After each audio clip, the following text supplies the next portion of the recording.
at 5-4, one game behind them. So we'll take a break here for the anthem.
Welcome back here to BMG Media's coverage of Vinton County Vikings basketball. Nathan Lamb here alongside Brad Rose. We got Tyler Ward with us. Roger Bartow on the camera tonight. Tyler's running the board. So, Brad, the Vikings let's talk a little bit about what they have coming up. Got a game next week on the road at River Valley. A tough place to play. River Valley 0-9 in conference standings, though, 1-17 overall, but still kind of a dangerous trap kind of type game. You've got that one next week. Then you come home next Friday against Wellston Rockets on senior night, and you take on the team that upset you just a couple of weeks ago. Yeah, a little different team with Wellston not missing Kai and Irvin. Absolutely. So the Vikings need their path to the conference championship. Again, if they win tonight, all they'll have to do is win one out of those two games next week to at least clinch a tie. And if they win them all, they obviously will be conference champions outright, which they can clinch again next Friday at Wellston. But first, they've got to get through the Meigs Marauders, who, again, the Vikings had a tough time with down at Meigs. They have, and Meigs creates a little bit of an opponent that we struggle with. I mean, sometimes they'll run a zone, other times man-to-man. You don't know what to expect out of their coaches. Yeah. These kids are really scrappy. They're missing one of their better players that's been out with I believe, some sort of a tendon injury, is what I heard. So they're a little bit light on players tonight, but I think you're going to see this be a real tight game.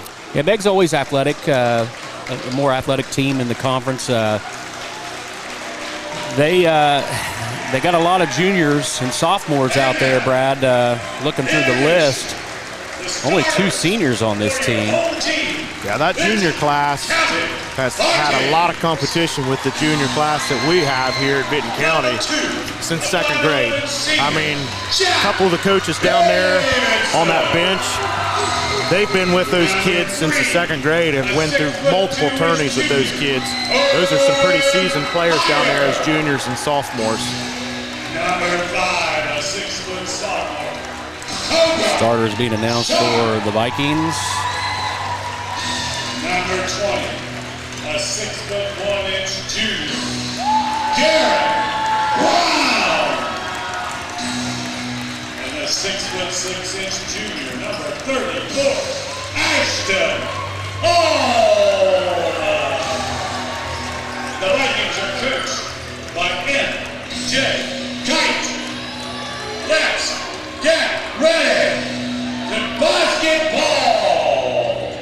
So River Valley will be at Wellston tonight. That ought to be a tough game.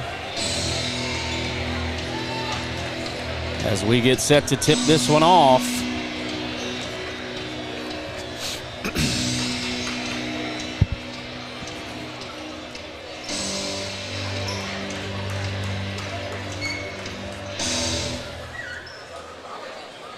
It'll be Harrison and Allman. And the tip goes to the Marauders.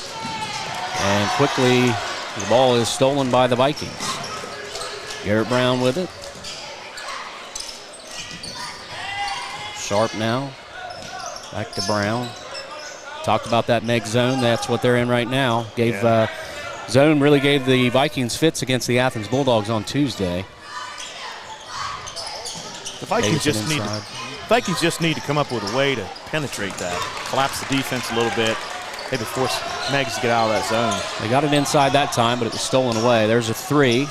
That is good by Harrison. Great shot. So the Marauders up 3-0 early on. And if you're Meigs, Brad, do you want this to kind of be that ugly type of game, maybe in the 40s? I think so. I don't think you want to get in a shootout with the Vikings. And the Vikings around the perimeter, trying to get it inside. They got an open look here from Garrett Brown. His three short, no good. Rebound is out of bounds to the Marauders.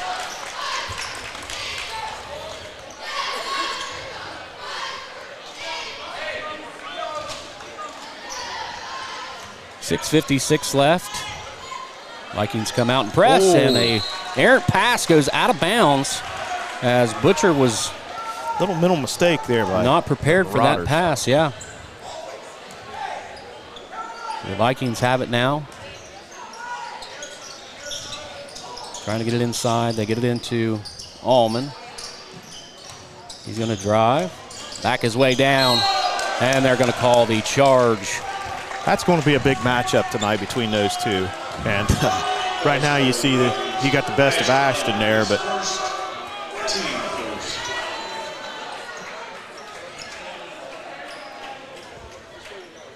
still 3-0. Meigs leads. Vikings with the press. Burnham's got it. Dishes it over to Gene. Gene for three, and it's in. Another beautiful shot. So 2 triples for the Marauders, and it's 6-0 early. And Meigs trying to keep their hopes alive in the TBC Ohio as Brown drives in. Skips it over to Sharp, who dishes. Allman layup, good. The Vikings are on the board 6-2. Great look by Kober right there. And the Vikings with the press. Meigs gets it over to Butcher. Butcher inside. That's Vance up and in. 8-2. Meigs slicing through that press pretty easily so far.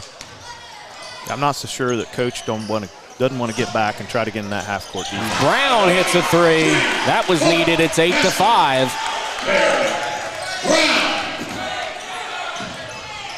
Burnham gets it across. Geen inside. Harrison, his shot is good. 10-5. Meigs' offense is on fire. They are. They haven't missed much yet. 5:20 to go, first quarter. Brown thought about a deep three. Gets it over to Sharp. In the corner, Davidson.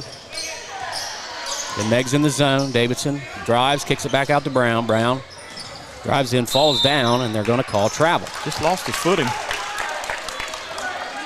So turnover back to Meigs. They lead by 5, 10-5. With 5:07 left in the first. Burnham's got it. Gets the screen, looking to go inside, backs out.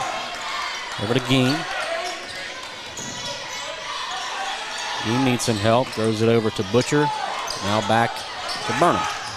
Burnham drives, loses the handle, kicks it over for three is Harrison. That three is off the mark. They missed their first one of the night, and the Vikings are up and running. Cobra Sharp has it, layup and in. Now 10-7. Ashton with a big rebound right there. In the first missed three of the night for the Marauders. Conley Burnham, not the easiest guard to try to guard here. And they're going to call a walk on Geen.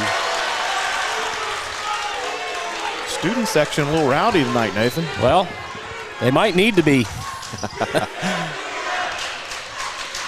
Definitely the most vocal that they've been this year. It is probably the largest we've seen this year. Absolutely. So the Vikings on offense. Sharp into the corner. Brown for an open three. He's got two. He loves that corner shot. We're all tied up at 10 now. 4 minutes left in the first quarter. Brown with his second three of the night.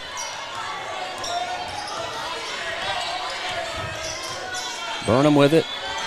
Back out to Harrison. Back to Burnham. Burnham's going to drive on Allman. Puts the floater up, no good. And a nice save there. Almost a nice save there by Vance. Athletic jump there by Garrett Brown to avoid the ball. 3:43 to go, all tied up at 10. Vikings looking for their first lead of the night. And Meigs still in that zone defense. Passing to the corner, Davidson. He's going to try a three, and he hits it. The Vikings lead 13-10. Two big shots on 2 consecutive possessions for the Vikings. So 3 triples for the Vikings tonight. And Burnham has it, and the student section's loud. Harrison. Now that shot was by Gain. So Gain's got a quick 5 points. 13-12. Vikings lead trimmed to 1. Over into the corner, Davidson again. Can he knock it again? He does! That's 4 threes for the Vikings now. If you came to see offense tonight, Brad, you're getting it by both sides. 16-12, 2:48 to go, first quarter. Vikings looking good so far. Burnham. Harrison has it. Skips it over. Butcher, he drives. Good defense there by Sharp. Ball's knocked away. Sharp has it. Steal by the Vikings. They're running again. Sharp stops. Pops. 18-12, 2:20 to go, first quarter. Easiest way to avoid that Meigs Marauder zone down there is to push the ball up like we have been doing. Absolutely. So Harrison has it for Meigs. He gets it inside to Vance. Goes up strong. Blocked by Allman. Ball tip. Burnham has it. And the Marauders will reset. Burnham thought about a 3. And the ball stolen away. Might have been a double dribble there. Gets it into Allman. Allman's layup and in.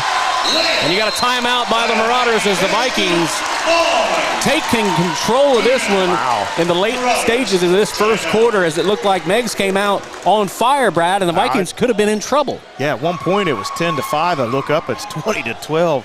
Didn't even realize the score was starting to get that far out. 1:45 to go. Again, the Vikings have hit 4 threes tonight.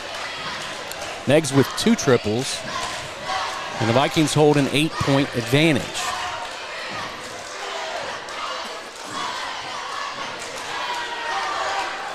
I think the pace right now dictates the Vikings ball game. I mean, that's what they want to do. They want to push the ball, create open space, get the ball moved around, shoot a 3, penetrate when they can. They're looking real good right now on the offensive side of the ball. Yeah, we've seen a lot of scoring from the Vikings recently on offense or defensive rebounds. They'll get a defensive rebound. They'll push it up the floor, trying to get Meigs to not be able to set back in that zone. And they've had they've done a pretty good job here recently of exploiting that. Early on, they sat back in that zone, and we just could not get inside to make any shots. And right now, with the pace we're going, I like what we're doing. We're looking good right now at this point. 1:45 left, first quarter. Vikings up 8, 20-12. Griffin Cleveland in the game for the Marauders. Coulter's little brother.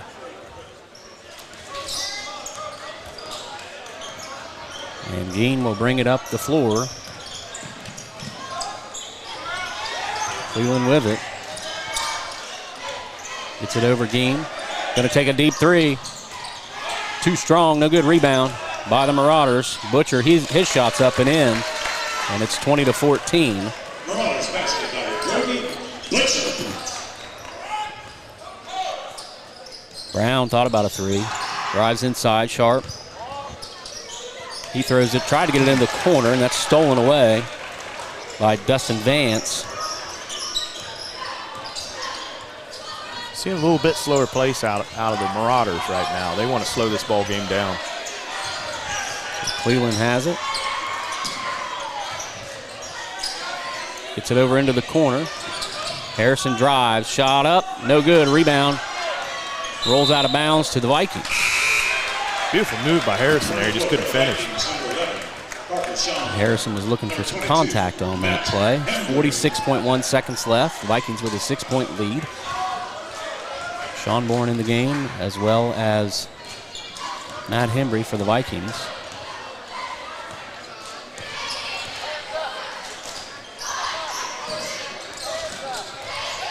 Inside pass knocked away. Back to Hembry, gets it to Sharp. 27 seconds left. Sharp floats it up, gets the roll. 22-14. And Meigs with 18 seconds left. We'll see if they just try for one here. As Geen has it. Harrison, 9 seconds left. Harrison in the corner. Cleveland wide open three. Third three of the night for the Marauders. 2 seconds left. And that'll be it for the end of the first quarter. The Vikings lead 22-17. So Brad Meigs, after that hot start, the Vikings come back, make a ton of threes in that first quarter, extend the lead, and then you got an 8-point ball game. Meigs calls timeout. They come back out and they trim the lead back to 5. I mean, defensively, they started getting into their sets again. And coming down the floor, they're a lot more controlled, spreading the floor out a little bit with their offense.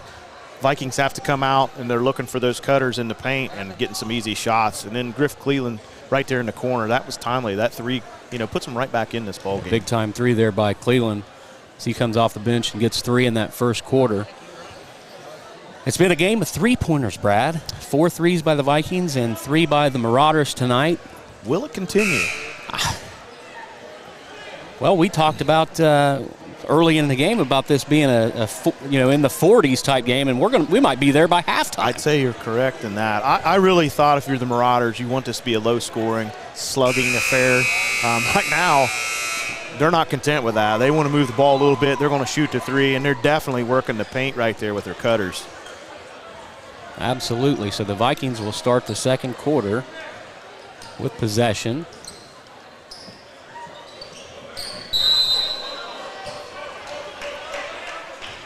Cobra Sharp has it. And Meigs still in that zone.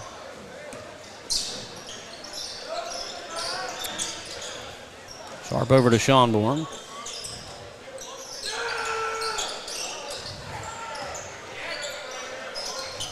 And you see this offense really slow down when Meigs can set back in that zone, and they get the steal.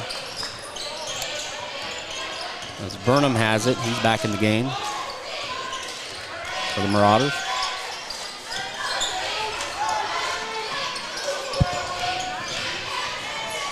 And a drive by Cleveland.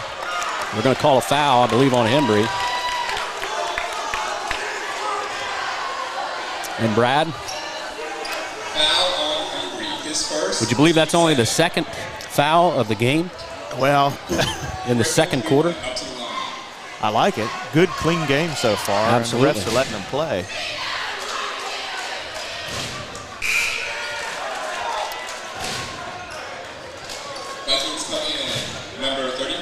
So it's back in for the Vikings.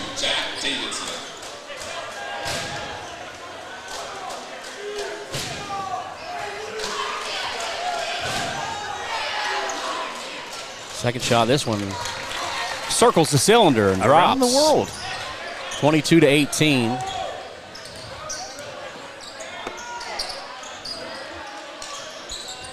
Brown has it inside. He's going to drive on Vance. Fadeaway shot. Gets the roll. Brown with 11 points, 24-18.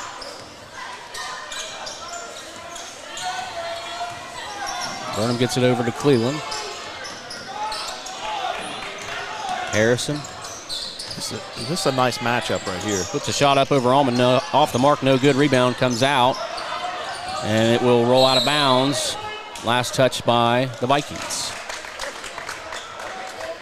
Cleveland wearing that face mask. Looked like he took a shot there as he's going to step off. I don't know if he hit his thigh or knee or what he hit there. Him and Hembry tangled a little bit there on the floor going after that loose ball. Grabbing at his ankle. Roberts are back in. Roberts is in for Meigs.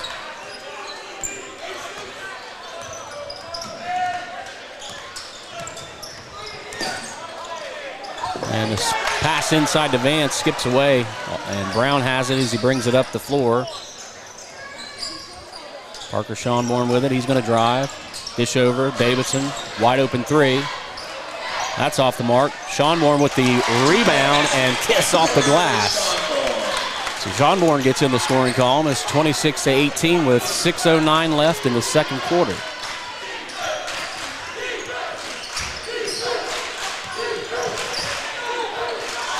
Harrison in the corner, throws it over into Vance. Vance going to drive, gets stuffed again. And the ball goes out of bounds to the Vikings as Allman with his second big block. Back in the game. Ashton Allman coming up big so far tonight. He's a hard one to get around. 5:50 left, second quarter. Hembry with it. Back to Sharp. He's going to drive, dish over. Schonborn back to Davidson. Can he make it three? He does. He does. Davidson with 3 threes. And the lead now 11. Largest lead of the night, Brad, 29-18. You know these Marauders are going to make another run here just real quick. It has been a game of runs. First the Marauders and then the Vikings. And the Marauders kind of even things up there at the end of the first quarter before the Vikings took control. There's a shot up and in, and it's 29-20 as Davidson with the reverse layup. 31-20, a lead back to 11. Jack having a big game tonight. Jack is. This is not that he's not scored before, but he's scoring almost at will right now. And another shot there by Geen. I'd say Davidson's already into double digits now. Geen definitely one of the better shooters for the Marauders. Been pretty dangerous so far. Sharp gets it in. Nice pass into Allman. Skips it over. Davidson, can he make it 4? No. Rebound, Allman. Allman back to Hembry. Schonborn's going to try 3. This one's no good. Rebound, Allman. Back up and in. You see, anytime we can collapse that zone, we get an over-rotation there, and somebody's open somewhere. 33-22, 4:18 to go, second quarter. The Vikings offense still on fire here. Geen takes a shot, and that one rattles in. Geen with a big, big game. Nice touch. 33-24. Davidson has it in the corner. He's going to drive, put up a wild shot, no good. Rebound by Vance. And Burnham will bring it up the floor.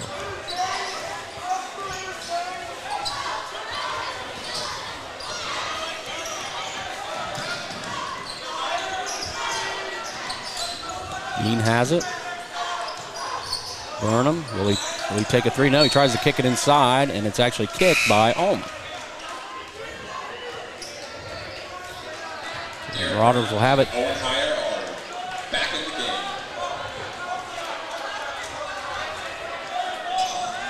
Butcher's going to take the ball out for Meigs. Back in the game. Owen Hire on him. They get it into Geen. Geen backing down Sharp. Allman comes in and picks his pocket. Throws it up to Davidson, and it's stolen back by Burnham. Back-to-back steals. Pass ahead. Back out to Butcher. And Geen has it.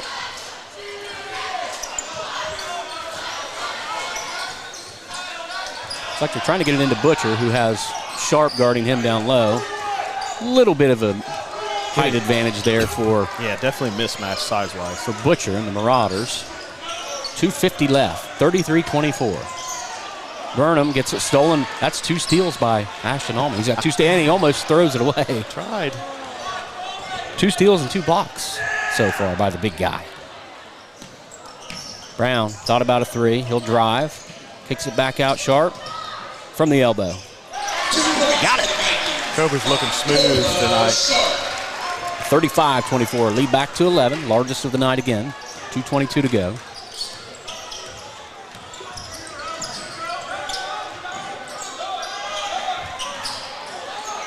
Harrison's going to take a three, and that's in. So another three by Meigs, and they're sticking around, Brad, 35-27.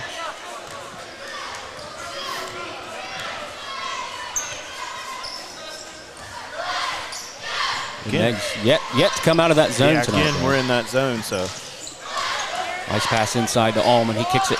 Tried to get it back out. Nice steal by Harrison. Now the Meigs Marauders on the run. Nice behind-the-back pass. Burnham gets swatted by Brown. After the great pass, Brown running coast to coast, throws it up, draws the foul. What a block, Brad. That was something else. I mean, the last 30 seconds right there was amazing. That was some great ball. 35-27, Brown to the line. That's the third foul of the night, Brad. Well, can't complain. I can get behind this type of officiating. Just let them play, bud. Let them play. First free throw of the night for the Vikings is short.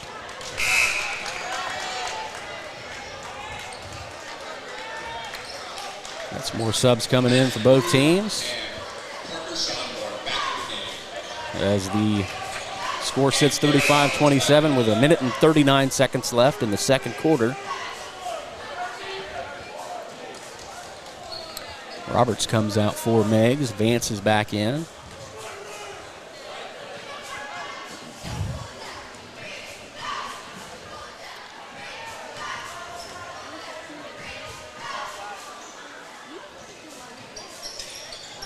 Second shot for Brown is up and in.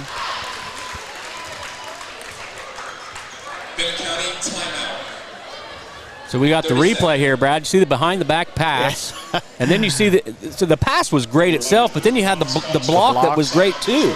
Yeah, two great plays there by a handful of great athletes. Yeah, what a pass! He had Marauders on both sides, could have went anywhere. It was almost like a Jason Williams type pass that you see in the NBA. I mean, you don't see that in a high school game real often. And it almost worked. If it wasn't for Brown, it almost worked. So, yeah, I want to give you a shout-out, Tyler, because we do have the replay tonight. It's the first time that we've had it during basketball season. I'm experimenting a little bit. Right, so. Well, I'm sure everybody watching is really enjoying it. Yes. I'm sure they'll let me know if not. So the Vikings with a little bit of a press again. The Meigs Marauders didn't have much trouble with that in the first quarter. We'll see if they struggle here, and they do, as it's stolen away. 1:26 to go. Vikings get it across. Sharp wide open in the corner. They'll come back out. Drive and spin. They're going to call travel. Yep. Kind of got tangled up between two Marauders, but pretty good call there, I believe. Yeah. Nope, no question.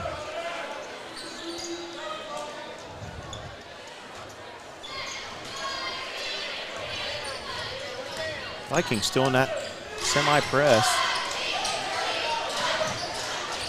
Ooh, threw the ball away there. Meigs handling the press pretty well. We've seen a few mistakes where they throw the ball away. Vikings just not ready to go away with the press yet. 1:05 left in this one. Interesting matchup in the TBC Hawking tonight. Federal Hawking is at Trimble, and the Lancers at the end of the first quarter led by 19-18. Right? Well, that's a team that's probably going to actually give Fed Hawk a run for their money. 45 seconds left. Pass out to Brown, wide open. Takes it inside. Takes it to the hole and off the glass and in. 38-27, 34 seconds left. Geen with it ahead.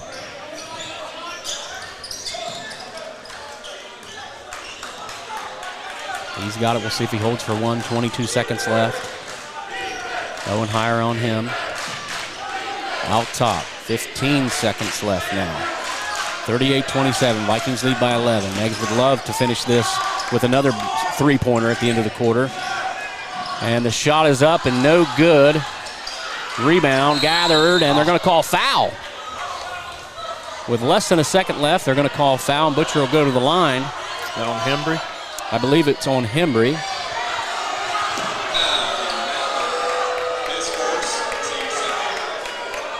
So the Marauders can, they're going to say that was on the floor. Okay. So less than a second left, 6/10. They get it in. Shot is up, no good.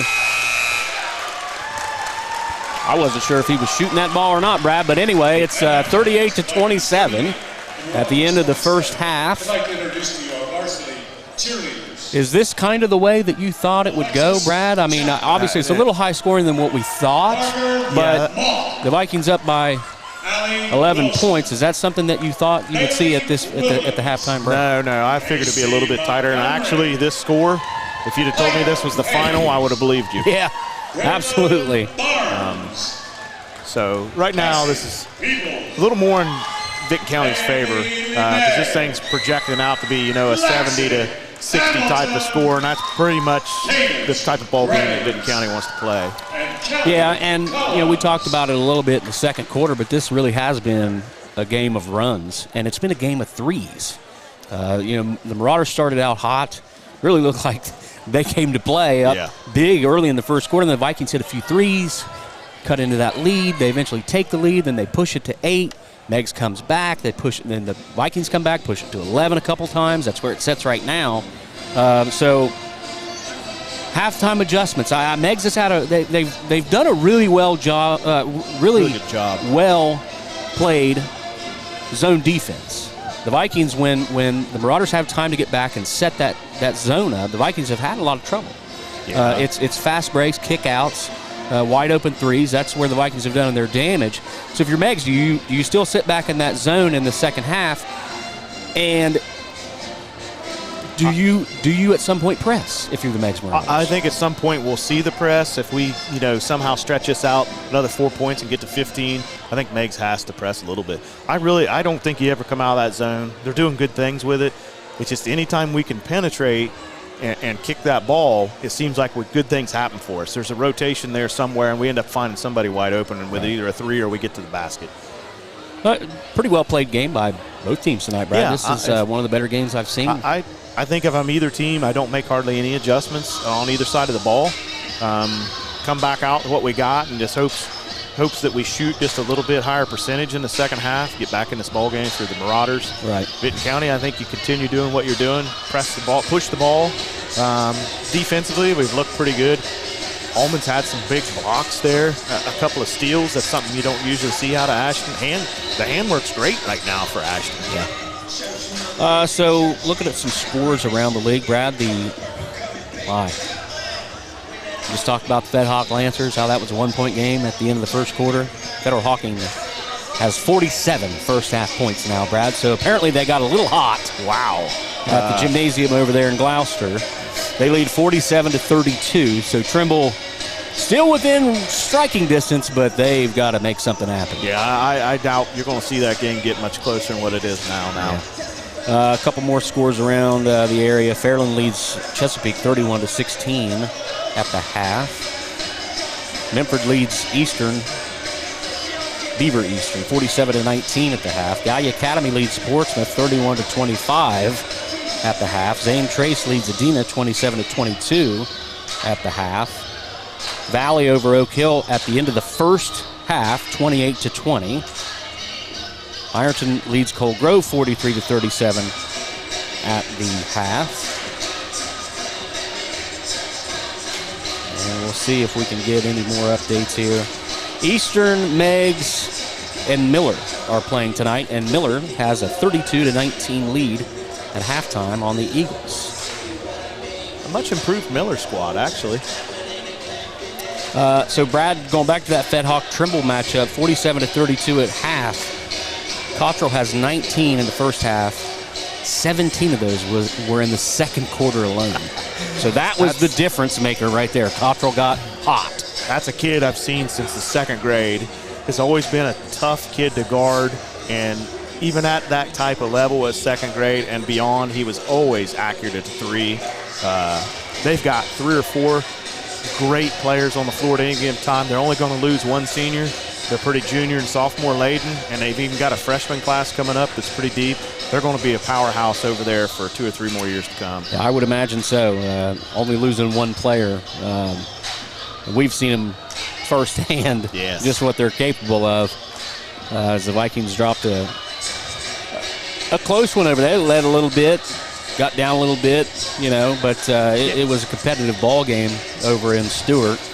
Yeah, with 90 seconds to go, we were still in that ball game, and then it got a little out of hand late there. They've got some shooters over there, though.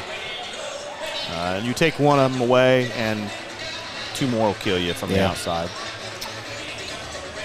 So that's about all the scores that I have so far, Brad. As we set at the half, 38-27, the Vikings lead the Meigs Marauders.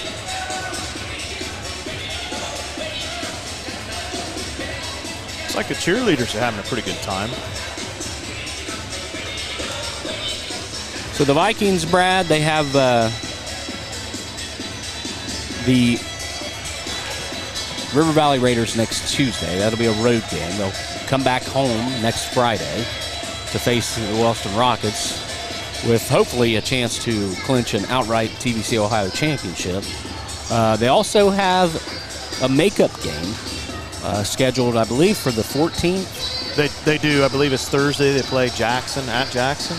Yes, and then are they making up the Marietta game, Brad? That I haven't heard. I mean, we have a makeup game tomorrow also, the one that got postponed with. Oh, yeah, the new hoop game. That's going to be at Ohio Christian Academy. Yeah, 6 o'clock. JV start. That'll be a good one. Right.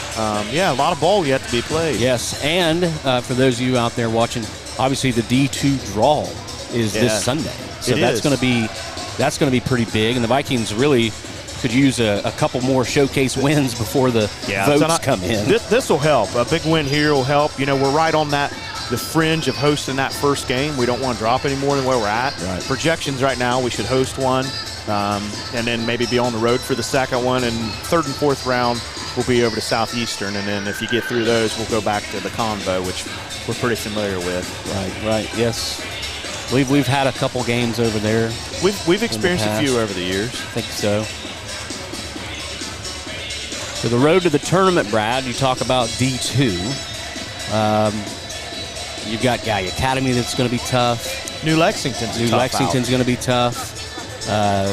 You've got Marietta's in there. Marietta, Vinton County, Warren is another solid program. And right now, the projections, if we kind of stay where we're at, have Warren coming here to visit us in that first round. If things kind of maintain where they are right now, there's a few matchups tonight that could kind of jumble things around, depending on when some of these coaches and stuff, put their votes in and things like that. I know they're still out there. I don't think they have to have them in until sometime tomorrow. So there's probably a few coaches that want to wait and see what happened on Friday night. We also, Brad, have the Jackson Diamond and the Alexander Spartans in D2. Yeah, and it's wild having Alexander in there with us, and that's something that we could potentially run into down the road. See D'Agostino and his mates again, which would be pretty exciting. It would be. The first two were pretty close. Yeah, and it would give us a break on the split. 1-1. Yeah, we'll decide best of 3. So it's interesting this year in Division II in terms of TVC teams, Brad. We used to only have 2, Vinton County and Athens. And prior to Athens coming into the TVC, we only have 1. Now, Meigs has flirted with it a few times. They're in Division III now. But you've got River Valley, who's been in Division II for the last couple of years, and then Alexander. So now you have 4 TVC Ohio Division II teams. And sometimes coaches get together and they may manipulate rank. It's been suggested or questioned about certain teams helping other teams. With 4 teams in the TVC Ohio, are they talking to each other like, hey, where would you guys like to be? What are you thinking? Or is it not even in the mind of trying to help each other out? It's certainly an option. And I'm sure there's probably a text sent out between coaches. Hey, how are you setting yours up? What are you doing? What are you hearing? Well, obviously, you don't want to face each other in the first round. No. I'm sure if they could, they want to make sure we're on down second, third line, so we got that opportunity to get as many teams as far in the tournament as we can. Yeah. We don't want to knock each other out in the first round. So I wonder if that'll help. We'll have to see. It's a possibility. It's Sunday. Usually the rankings Is it 20 or 21 that are in ours this year? Brad, I don't know. I think it's 20. I remember looking back. You know, you have Miami Trace is in there. They're a strong team. I believe Courthouse. Yeah, Courthouse. we I didn't believe talk right about now that. they're projected 1. Trace is right up there towards the top. New Lexington, I think, is projected 4. You know, you throw in Warren, Marietta. There's a lot of good Southern Ohio teams that are will probably make deep runs into the tourney. There's also Unioto, Circleville. Yeah, I forgot about Unioto. Ironton also. Yeah, I knew with the Ironton competitive was in balance there. bumped up. But you're right, there is 20 teams in Division II Southeast District this year. So it's going to be a fun little tournament, Brad. Oh, very exciting. And I think Vinton County is primed to make a little run here. If they shoot the ball as well as they have tonight, they'll be a dangerous out in the tournament, that's for sure. As we start second half play with the Marauders. Burnham has the ball. Out top, gets it over to Butcher. Butcher's going to drive on Brown, and the ball was stolen, but they're going to call foul on Garrett Brown.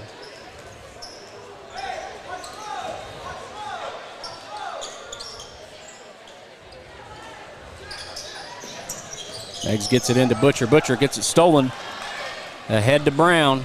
Brown, nice pass. Wow. But that looked like a clean block to me. It did. He got up now. Butcher got in the air against Boy, had some hops. Owen Heyer, so he'll go to the line for 2. It's done a lot of athletic plays tonight, Brad, by both teams.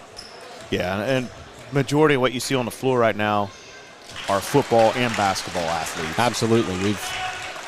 Meigs, obviously we've heard of Cleveland, Burnham, all those guys. The names you always hear. Yeah. First shot's up and in by Heyer. Second shot off the rim, no good. Rebound to Geen. And Burnham will bring it up the floor. 39-27, 7:31 to go, third quarter.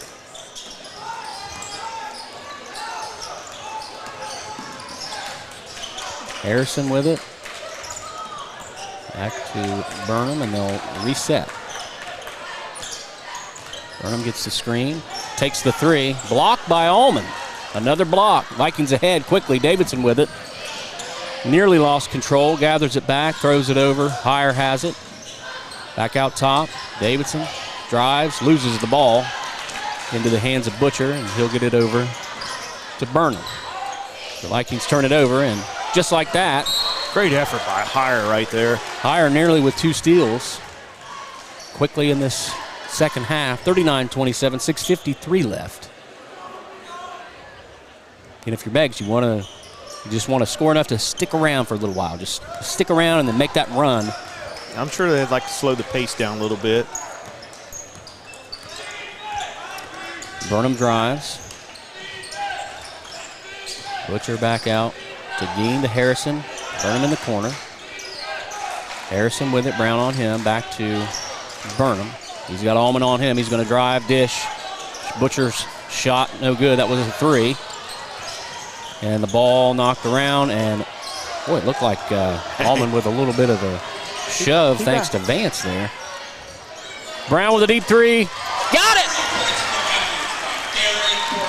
Garrett Brown with his 4th 3 of the night and the 6th for the Vikings, and it's now 42-27 with 6:11 left in the third quarter.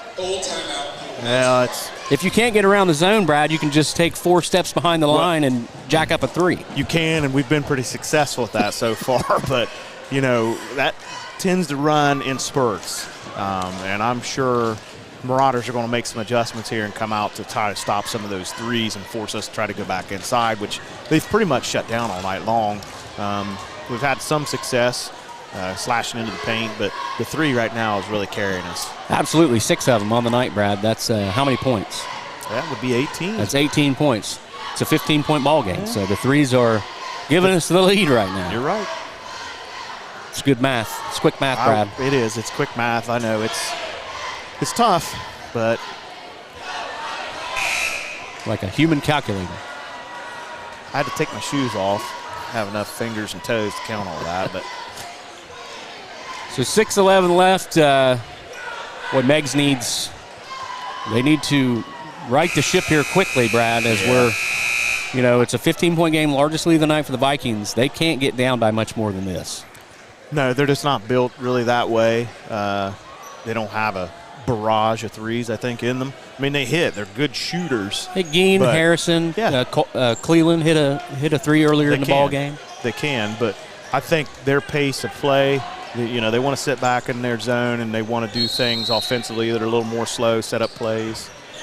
The Vikings with the press. Burnham gets it across. Butcher has it.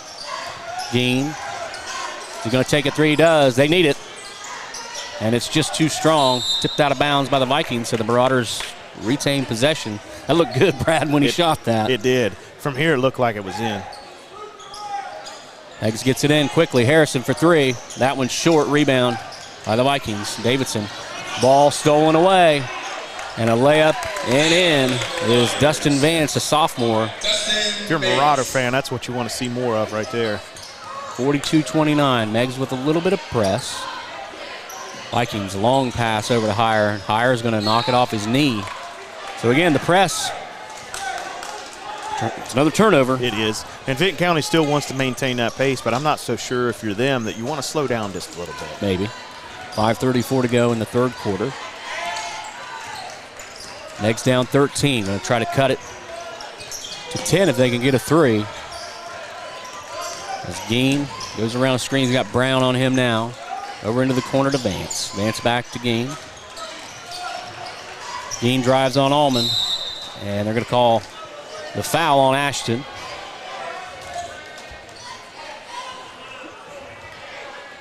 Foul on Ashton Allman.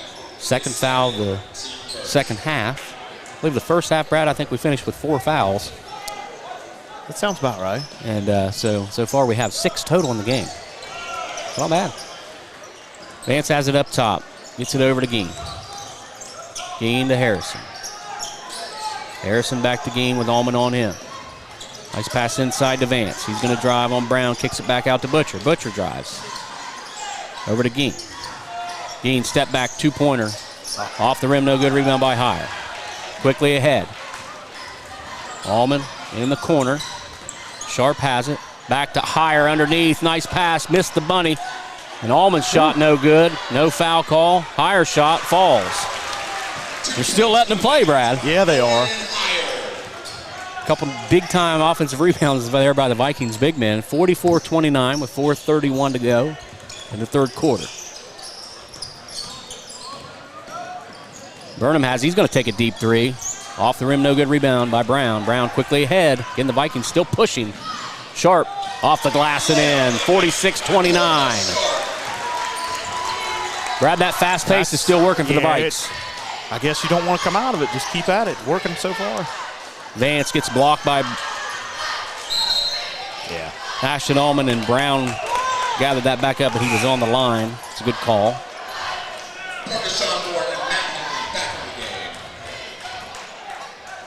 And you can see the Vikings, they want to keep the pace up, Brad. It's been working, particularly in the second half.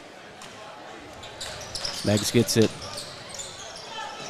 Looking for someone, gets it into Vance, back to Burnham. Burnham has Schonborn on him, kicks it over to Harrison. Harrison drives. Layup no good, no call. Rebound by Brown. Vikings push again. Nice hands by Burnham as he knocks that out of bounds. That could have been another three for the Vikings on that transition. 3:50 to go, third quarter.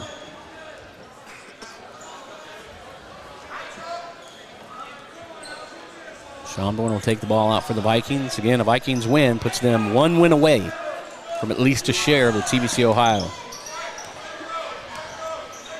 A win by Meigs keeps their hopes alive. As Heyer drives. Off the glass and in. Nice shot by Owen Heyer. That's not something you typically see from Owen. No. Off balance. Was able to keep the ball handles. Attacking the rim. 48-29. A lot of different guys having big games for the Vikings tonight. So Harrison has it up top. He's got the feisty Hembry on him. Butcher now just displaced Hembry. Yeah. He was able to move Hembry out of the way pretty easily. Harrison has it up top. It has been an entertaining game, though, Brad. Very entertaining. And well-played game, well-officiated game. Yes. Inside to Butcher. A little bit of a mismatch there. He's going to go up over Hembry. The shot's no good. Rebound by Vance, and his putback's in. So it's now 48-31. Schonborn drives, tried to pass it into Higher, and that ball was kicked by Vance. The Vikings will have it on the baseline. 2:39 to go. If you're Meigs, you need to stop here. Higher drive, spins, off the glass, no good. Rebound by the Marauders, Butcher. Butcher ahead to Burnham. Burnham pulls it back out. Harrison thought about a three. Now they'll reset. Harrison drives inside, tries to get it over to Butcher, but it's stolen away by Brown. Brown ahead to Hembry. Hembry. Oh, the extra pass. Nice pass. And Owen Higher with another two-pointer, and he'll go to the line.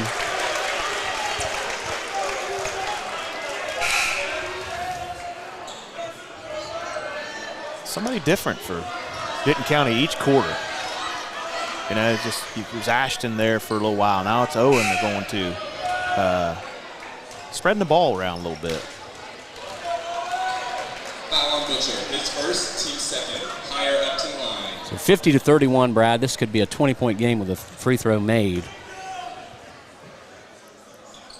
And it is. And Higher will take a seat. Probably the best offensive game we've seen from Owen Higher this season.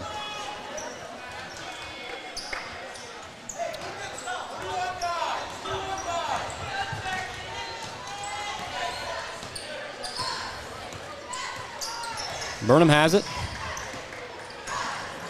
Nice pass inside to Harrison. His spin, shot up and in. Layup for the Marauders by Braylon Harrison. A nice take by Harrison.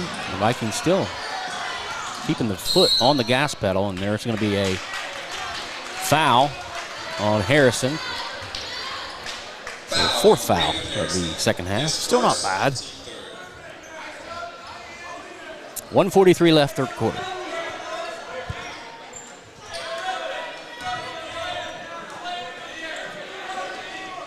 Pass inside. Brown has it. And they're going to call the charge. Good sportsmanship by Brown, helping Butcher up, or at least offering the helping hand. 51-33. Marauders, they got to trim this thing down. I don't know if 10 points is realistic with 1:35 left in the third quarter, but they've got to get it. They've got to get it closer than what it is right now.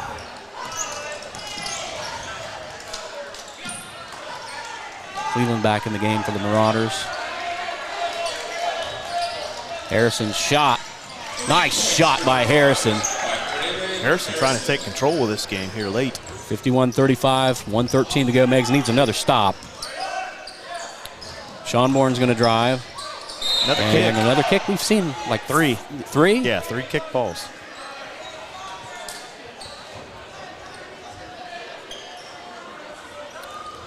So 1:06 left, third quarter. 51-35, the Vikings with the lead.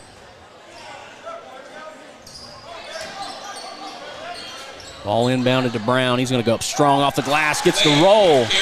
53-35. Saw the strength of Garrett right there. I mean, that's tough, getting the ball inside, having a bigger man against him. 3 by Cleveland. No good rebound by Allman. Allman back to Brown. 50 seconds left. Brown's going to drive. Dish it back. Schonborn back to Hembry. Hembry for 3. Too strong. No good rebound. Harrison. Harrison ahead. Butcher. Nice pass. Butcher.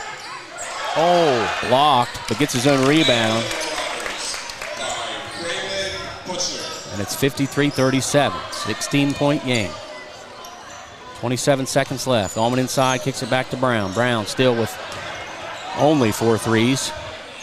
As another shot by Brown is up and in, Brad. How can you stop that? You can't. I mean, he was falling backwards there and still got that shot off. 55-37. Burnham with 8 seconds left. Harrison has it, took a quick look at the clock. 3 seconds left. Harrison, step back three. Short, no good, and that'll do it for the end of the third. They needed that one. 55-37, Brad, the lead's 18. If you're Vinton County, you're feeling pretty comfortable right now. But don't count out the Marauders yet. Marauders 37. All right, so time not on the side of the Meigs Marauders. So what do you do here on offense if you're Meigs? I mean, you almost have to start kind of taking more threes if they're even questionable at this point. But then also if you're the Vikings, that entire third quarter you pushed. Is that something you continue to do? You got an 18-point lead. There's 8 minutes left, or do you try to slow and eat some clock? I mean, myself, I've said it once already. I think you slow down and try to eat up some clock.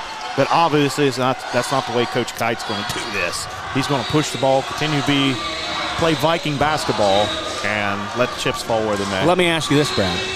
We already talked about it. We've got the draw on Sunday. Yeah. Is the opportunity, or is the mindset of Coach Kite to, if you can win, to try to win by as many points as possible, just to have that fresh, big win over a pretty good Meigs Marauders team that just took Jackson to overtime earlier this week? Is that in his mind? It may be. Maybe he's thinking, if I put this out there and people see it, maybe they'll say, hey, Vinton County's pretty legit. Look at this score compared to what it was earlier in the week between, Meigs and Jackson. Right. And, yeah, you might be onto something there, Nathan. Well, and, you always look at what you've done lately. It's not what you've done. It should be what you've done, the Overall entirety. But a lot of it is, what have you done for me lately? So Vikings get it in. We start the fourth quarter.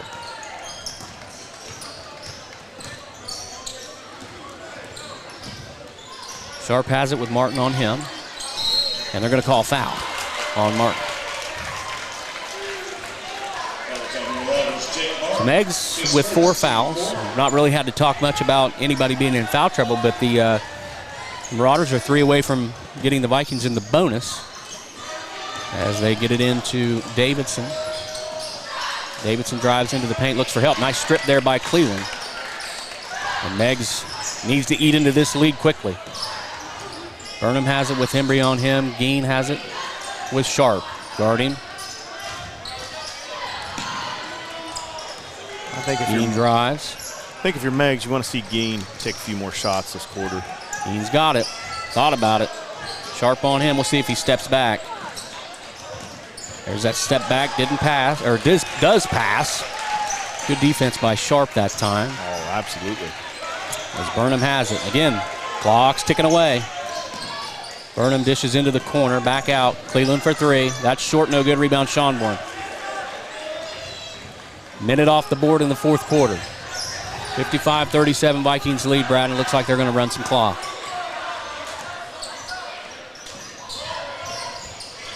Sharp, he's not going to run any clock. He's just going to shoot a 3. That one's a little too strong, but a good rebound by Davidson in the corner. Allman shot up and in off the glass. 57-37. Lead back to 20, largest of the night. 6:35 left.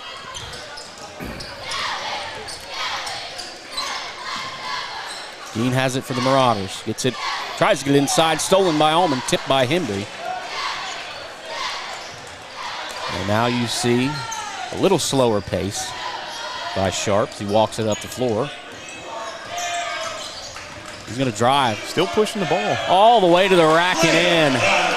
59-37, and the Vikings offense has just not stopped that. Nope.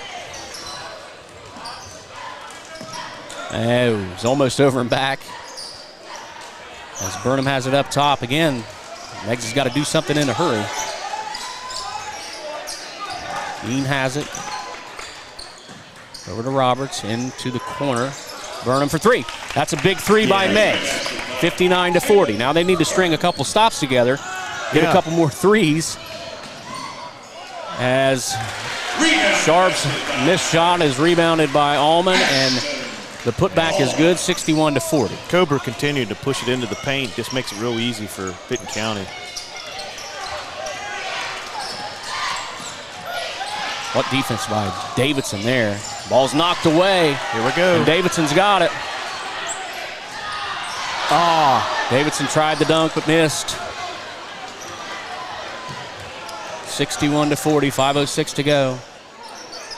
And Brad, in a tight ball game, I don't think you see him go for the dunk. No. It definitely would have been Take a the layup. sure thing. Step back shot, Gain got it. And it's now 61-42. Just a pure shooter there. I think the more he touches the ball, the better off Meigs is. Well, and the scary thing for the Marauders, Brad, is Gain's a sophomore. Harrison's a junior. Butcher's your senior. Yeah, Cleveland should be a junior. I believe Burnham's a junior. Yeah, Burnham's a junior. Cleveland's a junior. Jake Martin, another one that's in right now, or was just in, is a sophomore. I'm really impressed with the shooting of Geen and Harrison, though. Really two pure shooters on this team, and they're going to be around for another year or two. That's the scary part. Not if you're a Meigs fan, you're loving it. You're loving the lack of seniors on this team. Really could set you up for a run in the next couple of years. Yeah. Marauder basketball is alive and well. Nothing to be worried about. Well, and this Meigs team has shown all this season that the overall record may not be where they want it, but they've played with teams well. They played with us down at Meigs. They played with Jackson just earlier this week. I mean, they've been in some ball games.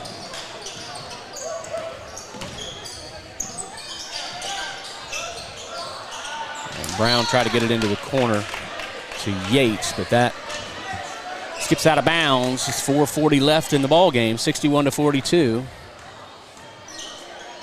As Nash Yates getting some varsity time here in the fourth quarter for the Vikings.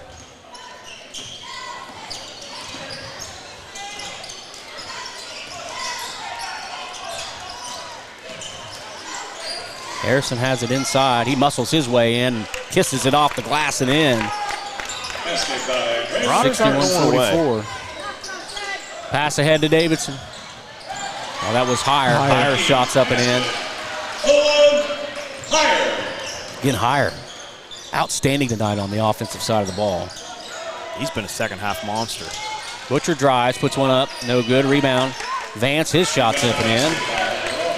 And the Marauders now down 63-46. And they press. Ball ahead. Higher. Nice pass. Nash Yates. Shot up, no good. Rebound by Vance. 63-46, 3:40 to go. Hire could have easily had that, and he gave it up to the freshman there, tried to get him some varsity points. Nice knock away there by Brown. Meigs retains. Geen has it. Sharp on Geen. 3:29 to go. Harrison. Back to Burnham. Burnham. Davidson on Burnham. Kicks it over to Geen. Geen thought about a three. Brown there for the defense. Will he take it deep? Well, no, he throws it inside to Harrison. Harrison trying to go around Sharp. Sharp tried to draw the foul. No call. Nice finish. And Harrison lays it in. 63-48. So it's been a scoring barrage here in the last couple minutes, Brad, by both teams. And we got a foul call. Still 3 minutes in this ball game. You're going to see quite a few more points scored before the end of this one. 2:54 left.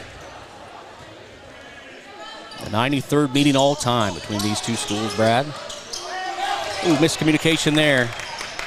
And a nice layup and in by Conley Burnham, and the Meigs Marauders cut into the lead. Now it's, Brad, it was 20 points.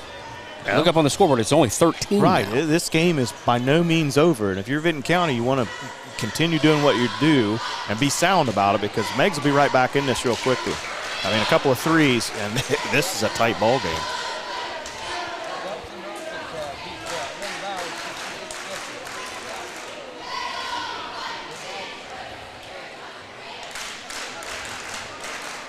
Miller put 83 up on Eastern. Beat them 83-64.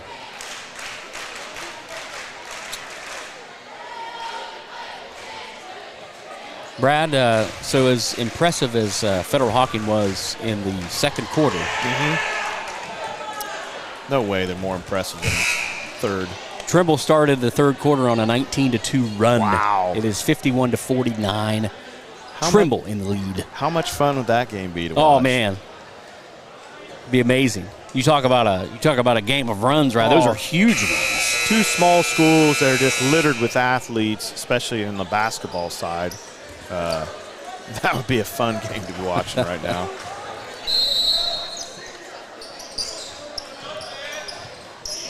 The Vikings get it into Brown. Brown over to Sharp. Sharp's going to drive. Dish inside. All men off the glass and in. 65-50. That's what they needed. Yeah.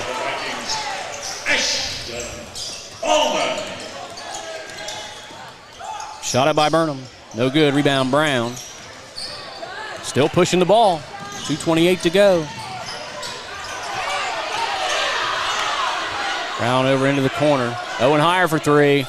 Oh, that would have capped his night. Absolutely. Meigs quickly ahead. Butcher. And they're going to call a charge. Nice draw by Garrett there.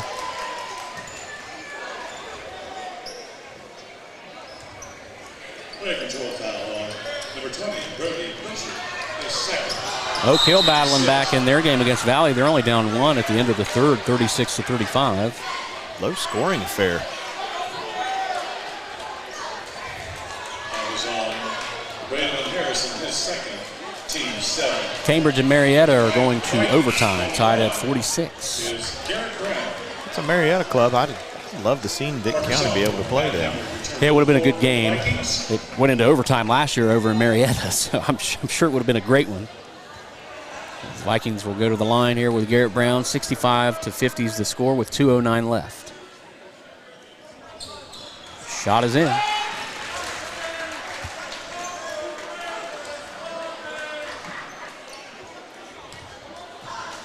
I believe the Vikings' highest point total this year, Brad, 73. They were also aided by 3 extra overtime frames in that game. I might remember that ball game. 67-50, 2:05 to go. There's a wide open three by Burnham. Burnham open. You cannot leave Conley Burnham open. So it's back down to 14, 67-53. This is a Meigs team, Brad, that, down 20. Early fourth quarter. Do you see any give up in them? Why not just pack it in and get ready and go home? This team has fought all night long. Yeah, not this ball club. That's a great group of kids over there. Great parents. Just a great school in general. They are not going to give anything up to these Vikings. And you got to give the Vikings credit, too. Every time the Meigs Marauders make a run, the Vikings somehow make a shot underneath or a big timely three, and they're able to kind of keep them a little bit at bay. Mostly throughout this game. You got to give them credit as well. Yeah, every punch gets a counter punch back. We've been able to kind of hold that double-digit lead, but you see it balloon a little bit, and then it comes right back to where it's at. Absolutely. 2:01 left after the timeout.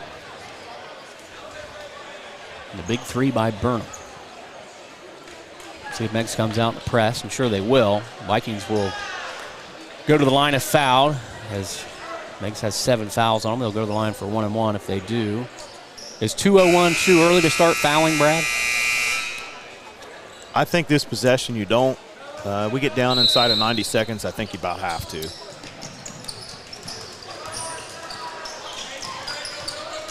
Strong pressure now from Meigs, and they do call a foul. Not quite sure Geen was trying to foul there, but foul was called.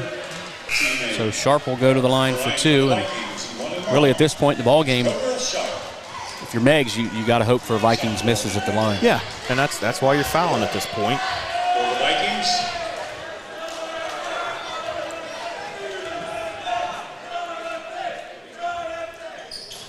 And Cobra misses the first, but a big rebound by Hire. Still playing tough D by Meigs. Hire's got it. And the pass is stolen by Geen. That's what you needed if you were Meigs. 1:36 to go. We'll see what they do here. See if they try to. Nope. Geen, deep three. Off the rim, no good. Rebound, Vance. Vance is put back, no good. Gets his own rebound, puts it back up. This one falls. And it's 67-55, Brad. 12-point ball game right now. 1:20 to go. Sharp gets fouled by Vance. He'll go back to the line after missing the front end of the 1-and-1 last time. He'll go back for a 1-and-1 here. Yeah, I mean, you get a miss here and a quick down the court and a made three. I mean, this is a ball game.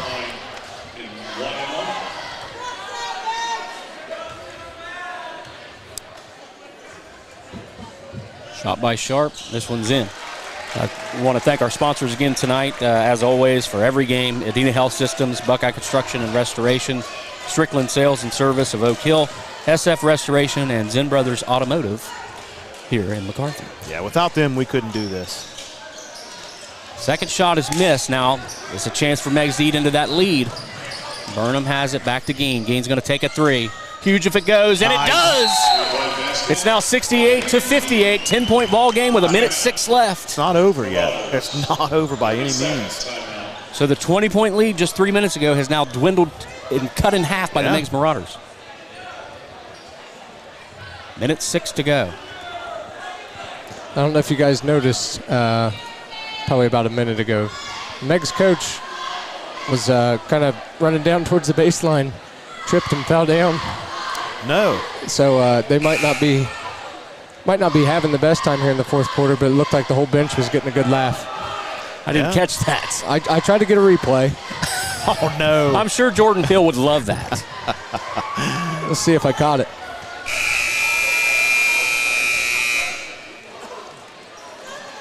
Yeah, you caught it. I did. Yeah. Make sure to send that to him. Sorry, that was Jeremy, Coach Jeremy Hill. I'm sure Jeremy will appreciate that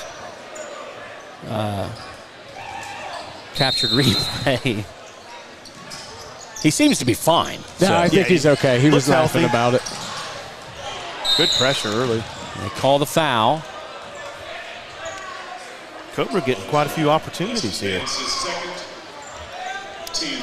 1 minute remaining in the ball game. 68-58, Vikings lead. Double bonus. 2 shots.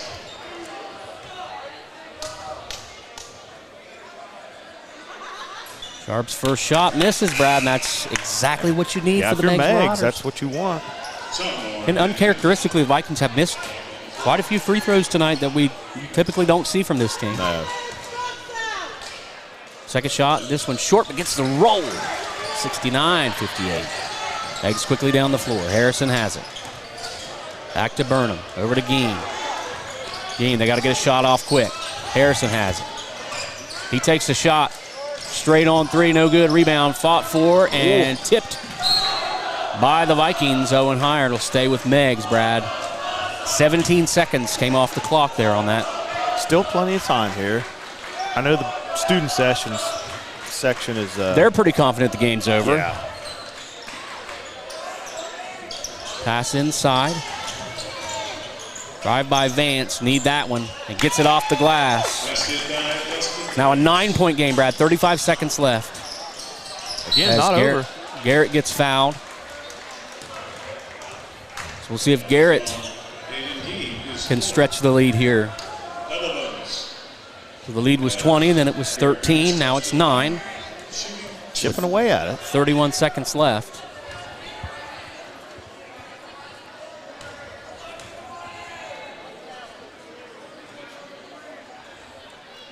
Shot up and in. Lead back to 10.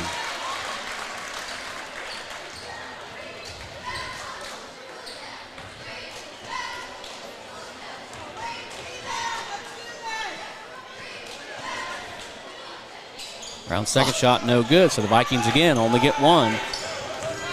They can cut it to 7 with a 3. 25 seconds left. Pass over into the corner. Butcher, he throws up a shot. Wow. It goes in. Wow. It's now a 7-point ball game as Butcher hit a huge 3 with Brown right in his face. Hey. And it's now 70-63 with 15 seconds left. You almost have to have 2 missed free throws here. Another quick. I mean, it's still going to be tough from here on out, but they have made this a ball game. You said it before. These kids, they don't give up. No, they are not going to give up. Down 20 early in the fourth quarter, and we've got a 7-point game with 15 seconds left. And another missed free throw. It's a little bit quiet in the gym right now. It is there's no more warming the bus up now, Brad. They're going to turn it back off, I think. Big shot here. Gets the second shot, 15 seconds left. Meigs in a hurry. Harrison thought about a three. He's got to put one up. No. They got to get a shot off here. Harrison throws it up. Oh, shot no good. Rebound. Saved by Brown, and that's going to do it, Brad. What a gutsy effort by the Meigs Marauders. Yeah, that's typically not something you see from a team down by 20 points. No, they never gave up. Great effort by the Marauders tonight. So the Vikings hold on for a 71-63 victory over the Meigs Marauders. Brad, the Vikings move to 8-2 in TBC Ohio play. One step closer. They are now 1 win away from a share of the TBC Ohio. 2 more TVC games ahead of us. Tuesday night, like you said, at River Valley. We'll come back home next Friday night. Maybe get to avenge that loss that we had at Wellston earlier in the season. Very exciting time if you're a Viking fan here. Absolutely.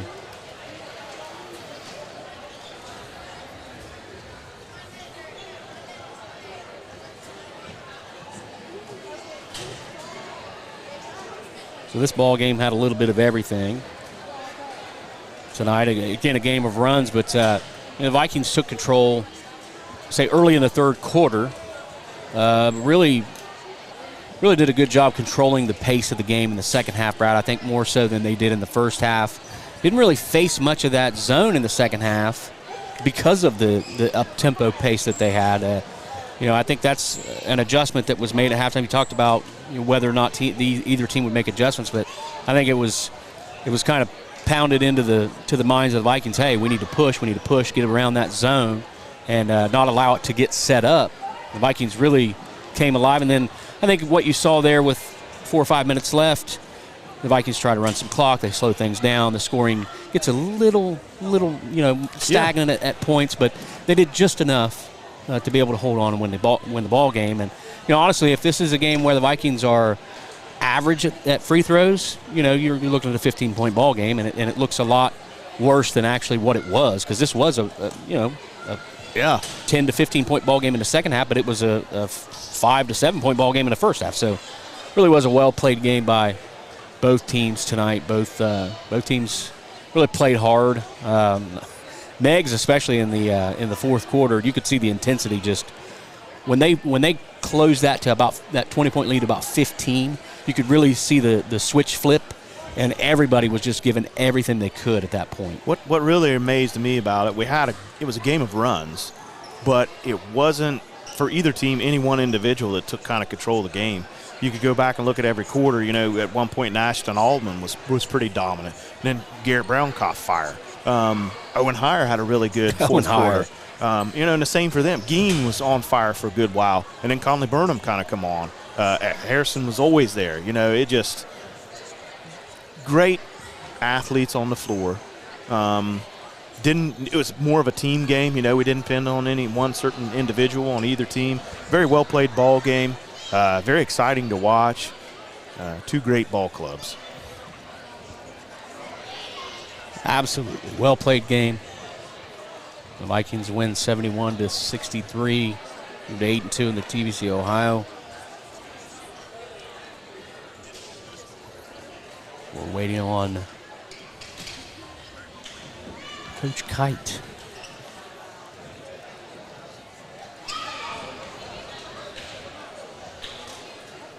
Yeah, we'll have one less interview tonight than he did last week, so hopefully we get him a little bit quicker this evening. A lot of people still hanging around down on the floor. Well, I think last week they were actually sitting in the locker room after our big win over the Buckeyes, listening to that Athens and Alexander game before they came out.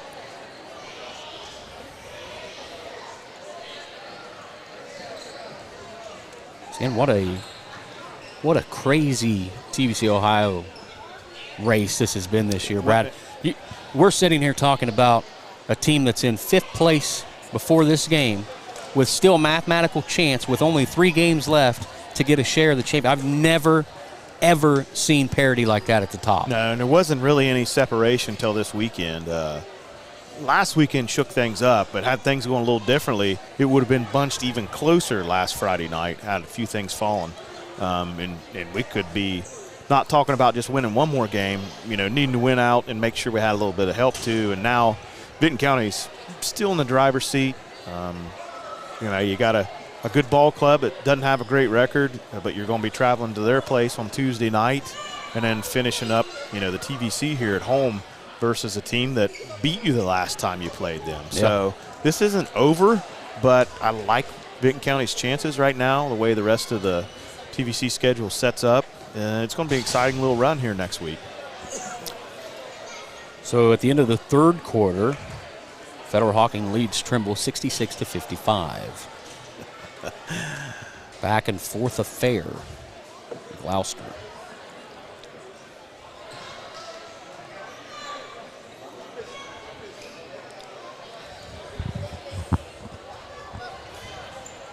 I'm going to see if there's any more scores updated.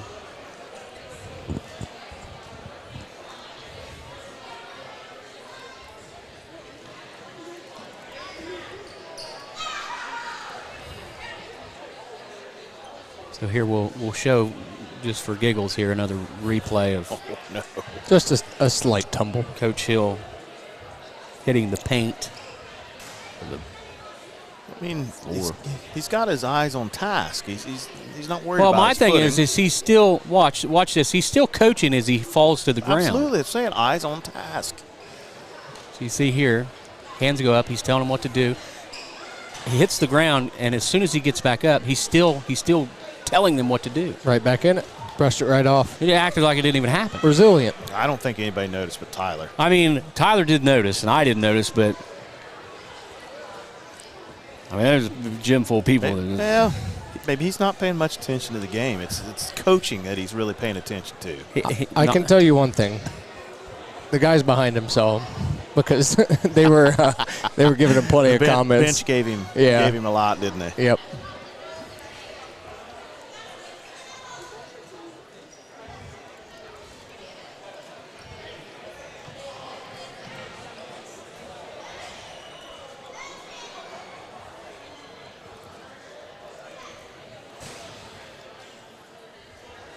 Guys, I think one of my favorite plays of the game right here, the behind-the-back pass. Oh, yeah, and the swat. And then the swat. Just 2 really good moves. Oh, yes. One right after another, but pretty impressive pass. And then Garrett to get back and get in position there. That would have been a great huddle highlight had that, that basket been made and finished. But both of them were highlight material. Had he gone back down and put it in. He did draw the foul, though, there. Yeah, they weren't going to – I don't think they were going to let him have it easy after that. Probably not.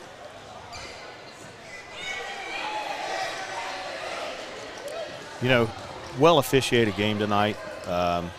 Didn't really notice the officials much. Clean game. Really, the fouls weren't indicative there of anything until the end of the game when they had to foul. Right. If you're just a general fan of high school basketball, this would have been a fun one to watch. The kids played it out on the floor.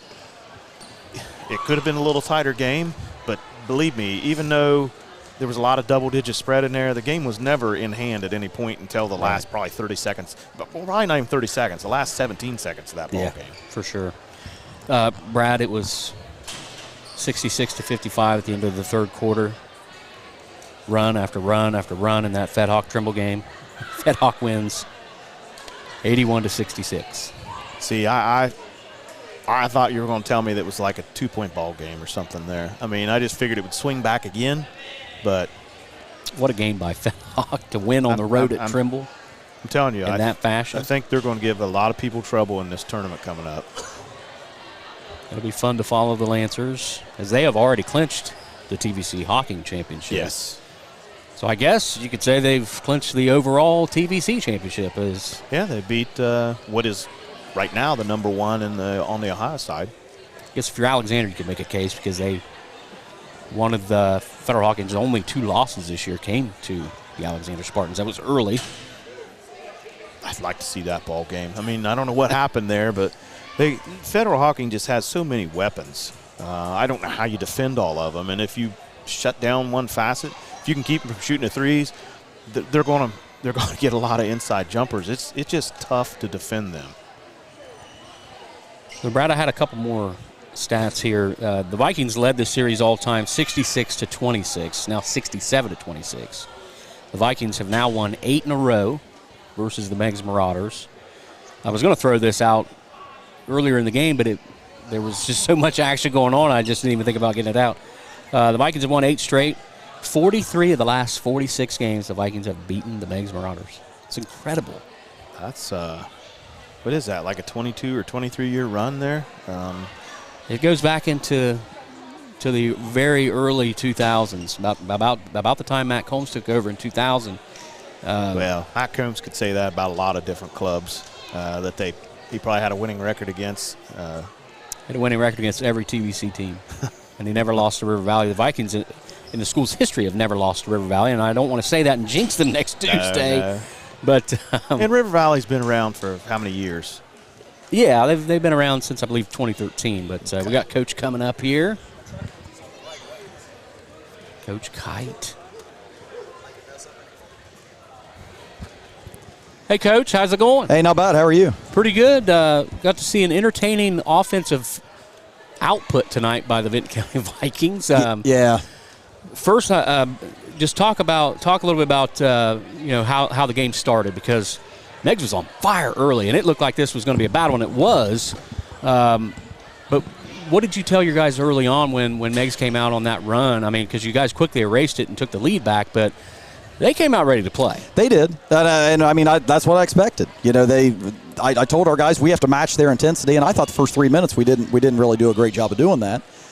But give our guys credit, they snapped back into intensity mode there and got things going. I thought defense was the key to the whole night. When we played well defensively. Like the first 3 or 4 minutes of the game, we weren't very good defensively, but then it showed. The last 5 minutes there, we weren't very good defensively, and it showed. But that's stuff that we need to improve on, and we're going to do that. So Meigs sat in that zone in the first half. It looked like we had a little bit of trouble with it at times. Obviously, we found some open looks and made quite a few threes in that first half. But in the second half, kind of noticed that the tempo on offense for us kind of rose. Is that something that you talked about at halftime, to try to push it down the floor so they can't get set up in that zone? Well, we want to play fast all the time. We talked about that before the game. I just didn't think, early. Well, and the problem is when the other team's scoring, it's tough to get the ball pushed fast. Yeah. So our defense can take credit for that also, because when we were getting stops, we were able to run, throw outlet passes, and get out and play. So 71 points tonight by your team, the second highest point total of the year. We talked about the highest point total of the year was aided by 12 extra minutes of basketball. Oh, yeah. In that triple overtime game. So really, really nice to see the offense come alive. Obviously, Garrett Brown, every game is going to bring it. But we saw some other people tonight, and one in particular that doesn't really do a lot of scoring on offense. We score some, but not like I expect to hear tonight. Owen Heyer. Oh, Owen's great. Played a great game. How many points did he finish with tonight? 10 points. Had 10, all in the second half. 10 big points, and if he would have hit that three from the corner, the place would have exploded. Oh, yeah. No, at that point, we kind of had it going. We missed, and again, we missed some easier shot, not Owen's three, but we missed some easy shots there towards the end, and like I said, we didn't, I thought our intensity level dropped just a little bit defensively, and that's how you can turn a 22-point lead into a 8-point win, but. Yeah. 1-point win, 8-point win, 30-point win. It's a win. Yep. So they all count. We're never gonna turn one down. They all go in the column on the left. Yes. Not on the right. The good column. So 8 wins in the TVC Ohio, 2 losses, 2 games left. I know you guys are going to travel to New Hope tomorrow, right? To play the Statesmen at Ohio Christian Academy. Right. We go to River Valley next Tuesday. Mm-hmm. River Valley yet to win in the TVC Ohio. But still, you've seen it firsthand. We've gone down there with a much better record, much better, teams. and have been, in dogfights down there. How do you not let that get in the way between you and a TBC Ohio championship? I think you just have to preach what's at stake. If you can't get excited to win a game that at least clinches you a share of the TBC title, then I don't know what else to say. Yeah. So, there's that will help us, I think. But yeah, no, you're right. I coached with Combs for 11 years, and I think 1 year we went down and blew them out. Every other game's been a dogfight. We had a team that went to the regionals when Jordan Albright was a senior, and we were losing at halftime. So, yeah. It's just a place where we've struggled historically. So, hopefully we can get off to a good start on Tuesday. Yeah. So 8-2. Brad, you got something you want to ask? No, I'm good. Okay. You're doing a fine All right, job. I'll step in if I need to. So after the River Valley game, we'll come back. We have Wilson at home. Nothing needs to be said for that one. Yeah. It's rivalry. It's revenge game. It's to hopefully clinch a TBC Ohio championship outright game.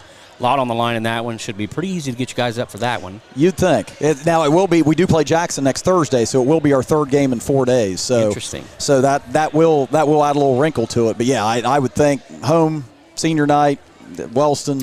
So the Jackson game on Thursday. That's a makeup at Jackson. That'll Correct. be a good test. This is a Meigs team that lost to Jackson Tuesday in overtime. Right. So it was by 3 points. By 3 points. Yeah. So. We talked a little bit about the parity. You just eliminated the fifth-place team from a chance to win the TBC, and you have 3 games left. I have never seen, and I'm sure you've never seen, parity at the top like this. There's always 4 or 5 teams in the middle that beat each other and mix everything up, but it's never been at the top. And, moving forward now, we've got 4 teams with 3 games left, and they all have a shot to win the championship. Yeah, it's been an odd year with that. It certainly has. We had we lost to Athens on Tuesday, it would have been a 4-way tie for the league tie. I can't even wrap my head around it's that. insane. This late in the season, it's insane. Yeah. I've never seen it. Yeah, no, it's crazy. We put ourselves in a good position now to we've got 2 games left. We've got you win on Tuesday, you clinch at least a share, but. It's like I said on the radio a minute ago. I don't share real well, so I want the thing all to ourselves. Well, so. only one time in the TBC Ohio's history has there been a tri-champion. There's been co-champions quite often. We've been co-champion quite a bit, but only one time has there been tri-champions. So hopefully we don't want to share it with 2 I don't other want. teams. I don't want to share it with anybody. So, like I said, I'm not good at sharing. I got bad grades in that in kindergarten. Okay, Coach. So. A big win tonight over the Meigs Marauders. You moved to 8-2 in TBC Ohio play. 2 games left. Congratulations tonight. Thank you. Appreciate you coming up here and taking the time. Hey, we love what you do for our kids. You guys do a great job. Good luck tomorrow at up in Circleville and next week at River Valley and at Jackson, and we'll see you back here against the Wellston Rockets next Friday. Sounds good, man. I appreciate it. Appreciate it. Thank you. So we did want to point out that the freshman team got a big win tonight, 44-29, and the JV won 61-35. So the Vikings sweep the Meigs Marauders. That's something you probably can't say a whole bunch in this matchup with Meigs. Normally there's some anomaly in there where one of them gets upset, but pretty successful evening for the Vikings tonight. We do have another score update. Nelsonville York beats the Athens Bulldogs, so now they are officially eliminated from conference championship contention. So they'll come down to 3, Brad. We've got 1 week left. Vinton County, Nelsonville York, Alexander. At the beginning of the season, I would have had Vinton County and Alexander there. Never really would have thought about Nelsonville York being as good as what they have. Nelsonville a little bit off the radar, but, man, they've proven they are legit, though. All right, so that's going to wrap things up here from MacArthur. BMG Media's coverage of Vinton County Viking basketball. The Vikings win another one, 8-2. They got 2 left. Again, we've mentioned next Tuesday, next Friday, league games. Sprinkle in a little bit of non-conference on Saturday night. And on Thursday night, Vikings are going to be busy over the next 7 days. So, 71-63 for my partners Tyler Ward, Brad Rose. I'm Nathan Lamb. This has been BMG Media's live coverage of Vikings basketball.